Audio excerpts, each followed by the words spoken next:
Hey friends, welcome to Gardening with Creekside. Today is a very fun day because we had a partial delivery of our spring flowering bulb delivery arrive last night. So we are going to talk about what are the gorgeous bulbs that we are going to be using this year in our garden to give us a beautiful display of colors in the spring of 2025.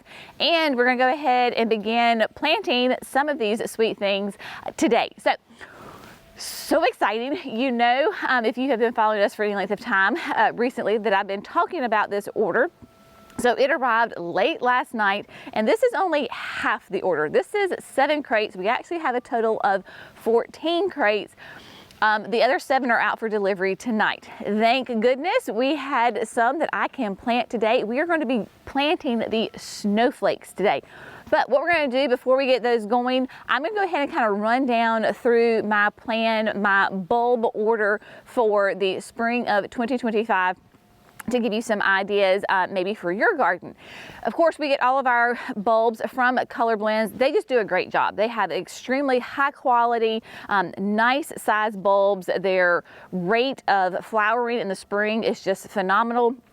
And anybody can order, right? So it doesn't matter if you're a home gardener, if you're a professional gardener, if you're a landscaper, it does not matter. You can order. I will say the early bird gets the worm. I placed my order late March of this year, and then they arrived here in December. So without further ado, we are going to jump right in and talk about these gorgeous bulbs that are going to give us such a beautiful display come next spring.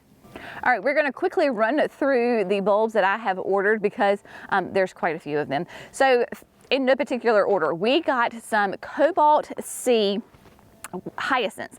These are such great, they will be perennial bulbs for me. The Cobalt C comes in a range of colors, so we have like a mix. So you've got some whites, you've got some deep purple blues, you've got some lighter colors in there. Hyacinths are great because they are nice and short, they will naturalize over time, and they are just absolutely gorgeous perennial bulbs that naturally spread throughout the coming years. Not invasive, none of these are invasive if they do naturalize, but I mean, hey, cannot beat these hyacinths, such cute little guys. So there you go.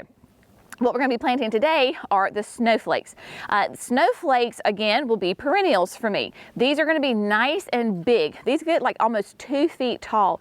Gorgeous, pure white flowers that kind of turn down. They have like the little green dots on the blooms. They will have a beautiful, gorgeous display of those white flowers. And then the foliage will stay a little bit longer. So it looks more like a grass because it's this clump of green. We're actually going to be planting those in the cottage garden because I don't mind there that I'll have that foliage because I'll have other perennials and shrubs and annuals mixed in, and then those clumps of the foliage will just look like a grass, and then as they naturally die back, then I can cut them. So the snowflakes, really fun. We have 100 of those. Then we have the woodland blend. Now the woodland blend is really fun. I have done this before. It's actually underneath the forest pansy. It literally is a blend of little miniature, you know, spring flowers that it is completely mixed together. So you've got some jonquils in there, you've got some hyacinths, you've got some, I don't even know what all is in there, but they bloom over a time of like a month. And they go perfect in those woodland areas. Perfect under deciduous trees because they need actually full sun to get those beautiful flowers. But putting them under deciduous trees, by the time the trees leaf out, they have stored up enough energy for the next year. So when the trees leaf out, they are good. So we're going to put a ton of those up around the entrance to the nursery or the exit, however you want to look at it, because that is the perfect woodland garden underneath massive oak trees. So we're going to just throw those in there and have this really fun, sweet display of all of those sweet flowers come early spring. Then at the, we're going to do Gigantic Star. So Gigantic Star is a gorgeous jonquil daffodil. So for us here in the South, I like to get the jonquilla types of daffodils because they will be nice and hardy. They do really well here in the South with our heat and humidity.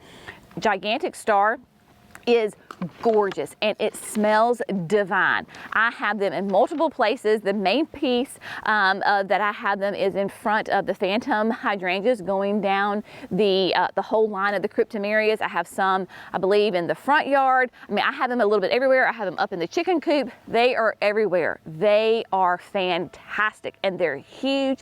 They smell great and they make a big impact from a distance. So gigantic stars, probably my #1 favorite daffodil jonquil. We've talked about it a lot. In the backyard, we're going to do the Shocks and Struts tulip blend.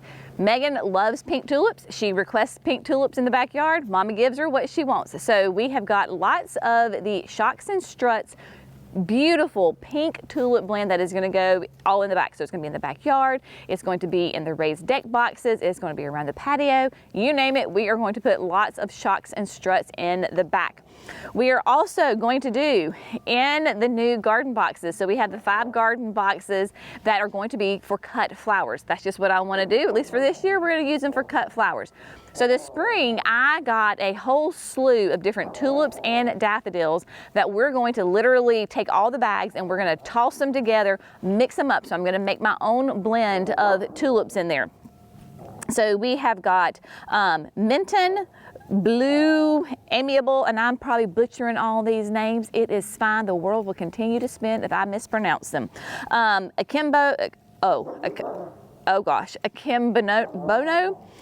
Sane, Tom Pounce, Early Cheer.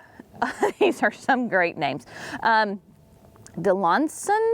Yeah, so all of these together, we're just going to put all these pictures up and you're going to see my idea of all these colors mixed together, really going to bloom around the same time, but it will have an extended time.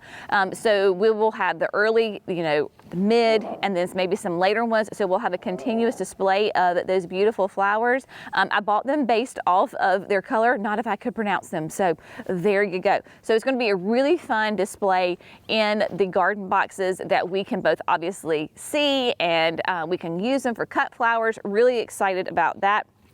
Then moving on into the berm. So in the berm, I learned from last year, where last year I did a blend, and so it was like a red, yellow, and a purple, which they were gorgeous, but in that berm, because you're not right on top of it, you see it from a distance, I decided that we're going to pick one tulip and then we're just going to stick with that and plant it en masse. So we're going to use Big Apricot. Big Apricot lives up to its name. It is a Darwin hybrid, so it gets really big, but it is a gorgeous, vibrant, it's got some pink and orange in there. It's a beautiful apricot color. And so we're gonna plant those en masse on both the nursery side and the house side of the privacy berm. And then moving on over to the signature garden, y'all are gonna wanna come and visit Creekside in like mid-March, late March, around that time, because the tulips are gonna be in bloom and it is going to be spectacular. So what I call the pergola bed, this is that flower bed that's right in front of the pergola where we always put the new introductions for the next year. There we are going to have Much Niceness. Much Niceness is a blend of purples, pinks, and creamy yellows. So much fun. So that whole entire bed is going to be filled with, there's 1,000 of those, so they are all going to go into that flower bed. Then moving on into the signature garden, in the raised beds between the Sprinter Boxwoods and the Little Lime Punches, we have got Globe Master Allium. So Globe Master Alliums are just, I think everybody knows Globe Master. They get so nice and tall and massive, huge purple heads on them, hence their names. So we're going to have a line of those going down between the Boxwoods and those Little Lime Punches. It's going to be so much fun having those those big purple heads bouncing around between those shrubs. And then within the signature garden, we are doing the blend of, again, I always pronounce this, Bejewels, I don't know, Bejewelus, whatever. Y'all corrected me last time and I can't even remember what it was. So there you go. It is a blend, again, of the pink, purples, and the creams. Again, last year, you always learn from year to year what to do and what not to do. So I wanted everything at the nursery to have in that same color palette. So when you come, everything is within that same color family. So we've got those nice soft pinks and purples and yellows and creams, so that the whole area as a garden as a whole will blend together. When we do those drone shots, it's going to be spectacular, and everybody is going to be nice and happy and gorgeous, and it's going to be very aesthetic to the eye. So that blend, we've got 2,000 of those. So we have got lots of bulbs to get in the ground. So that is why today I am here and I am ready to get going. I'm on a little bit of a time crunch, so I've got to move with purpose. We are going to put the snowflakes in the ground. I have got 100 of those, and basically it's like 4 to a square foot. So what I do have is my the 9-inch Jenny's Power Planter auger, so that I am going to use that. I know it's 9-inch, it's not 12. We're close enough, y'all. You know, there's grace in gardening. So what I'm going to do is 100 divided by 4 is 25. So that means I have 25 holes to dig. So we are going to do 25 holes within the cottage garden, both the 2 older beds and then the new addition. So that way this whole area blends together with that same flower throughout there in the spring. So I have got the 9-inch auger, so we'll do that, 25 holes, and then I have my biotone. So once I dig my hole, I sprinkle biotone in the hole, and then I can come back and put the snowflakes in the ground. Basically 6 inches deep. So that's going to be, I might actually get the tape measure out and kind of get an eye on my auger to know exactly how 6 inches is, because I don't want to go too shallow. Too deep is not, if I go too deep, it's like just a couple, you know, it's not that big of a deal. I just don't want it to go too shallow so that they start to pop up out of the ground. So without further ado, I have got Miss B here with me. And so she and I are going to work with purpose on this nice brisk morning. I think it was 18 degrees this morning. So we're all nice and bundled up, working in the sun. Gonna be a great day. Cannot wait, because I can already envision what it's gonna look like this spring. So without further ado, let's get these snowflakes in the ground.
My friends, I have got all 100 snowflakes in the ground, and man, it feels great. I've got a couple minutes to spare before I go to my appointment, and so it is perfect timing. Now, all 100 are in the ground. It made such a huge difference using my 9-inch auger. Y'all, it was great. I know that it was You can put 4 in that 9-inch hole. It was perfect. I was able to get my 6 inches worth of depth. Very, very easy. It makes very quick work. So don't think just because you're planting bulbs that you have to use a small auger. You don't have to use a 2-inch or a 3-inch to do bulbs. You can use a 5, a 7, and a 9 because you can put a couple of bulbs in that hole. It gives you a fuller look. It gives you a little bit more, quote, natural look than just a single, say like a single tulip here and a single tulip there. Let's put them in clumps, mass planting, and mass planting could be 3 or it could be 30 or it could be 300, right? And it makes a bigger impact, especially from a distance. So that's why I love using that 9-inch auger to do these things. Obviously, depending on the size of your bulb will determine how many you can put in there. So these were, Color Balloons will tell you, like, you know, per square foot, how many bulbs to put in there. They told me 4. I went ahead and put 4, even though it wasn't quite a square foot. But if you were doing, say, the woodland blend, you could put a ton more in there. I don't remember exactly what it is. Maybe it's 10, maybe it's 7, maybe it's 8, but you can put a lot more in there because the bulbs are a lot smaller. In my little brain, I have to kind of keep things balanced. So I was thinking, okay, I've got 25 holes. So I basically have 3 areas, but one area is larger. The new addition back here is a little bit bigger. So I said, okay, so I did 7 holes in each of the original part of the cottage garden. And then I did 11 back here. So that way there is a continuous blend. So we've got the bulbs all the way from the wood line down into the cottage extension, all the way down to where I'm going to put the yellow tulips that will extend through the flower bed and along the driveway, and then all through back there. So when you're looking at the space, there's cohesiveness and it's not chopped up into different sections or different gardens. This whole garden will blend together. And of course, being a snowflake, being white, it goes with everything. So that's great because it's a perennial. So next year, if I want to do red tulips, or if I wanted to do a deep purple, or I wanted to do an orange, it's always going to go with whatever it is that I choose to switch up the next year. And because the snowflakes will keep their foliage longer than maybe some other perennial bulbs, that's okay because it is this nice big, it looks like a grass. It looks like green grass. So that will work really well. And I can easily, when I go to plant my annuals in the spring, I know exactly where my snowflakes are because I will still have my clump, so I don't have to worry about accidentally digging up or putting an annual on top of the snowflakes, which I have done other times in my lifetime. Just full disclosure, right? So it is going to be a really, really fun, gorgeous spring. We are just getting started planting these tulips and the daffodils and all the other great spring flowering bulbs that we have coming. Hopefully the other half of the order will arrive today. It makes me a little anxious because we're having temperatures, like I said, this morning was like 18, tonight's gonna be 18 again. Really nice cold temperatures, which is great. I just don't want these bulbs to freeze because that is not good for them to be exposed and get frozen. I don't think they will. I think they're okay, but it just makes me feel better once they're all home and I can take care of them. All right, my friends, the planting will continue over the next week or so, so stay tuned. Y'all have an amazing day and we'll see you in the next video. Bye, friends.